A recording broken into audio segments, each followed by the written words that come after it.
Let's start right here. As the United Auto Workers strike against the three major automakers continues, the National Union president on Friday raised an interesting point about the transition to electric vehicles, which may have consequences for some local workers. Ron Plant's joining us now with a closer look at that. Hi, Ron.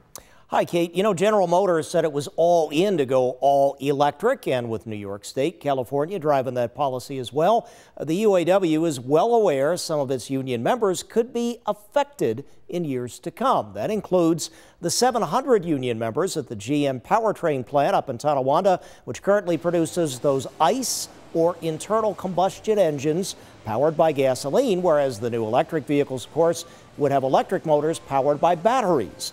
GM and other automakers have been trying to scale up EV battery production in new plants, which some observers tell us are usually co-owned with a manufacturer from Asia or elsewhere. And traditionally, those battery plants have had lower wages. So the question is, what happens to the higher paid auto workers in Tonawanda and elsewhere?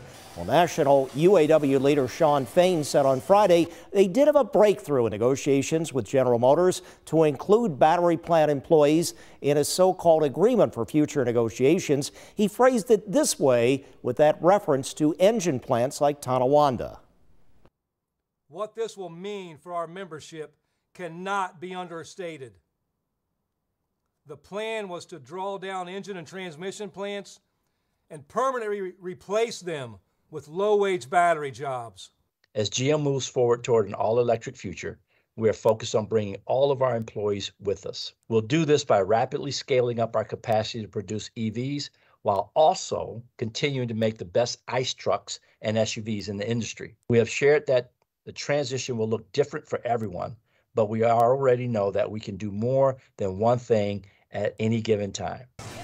That may sound reassuring, but many details like exactly how that transition will look must be worked out, especially as all this is still an issue in this current round of bargaining with the actual strike ongoing. Still, no local auto plants affected at this point, with no actual picketing or work stoppages here. A local UAW leadership had no further comment today because they're in negotiations. But coming up at 6, we'll have some more comments from the local plant manager and from a close observer of the auto industry and local factories.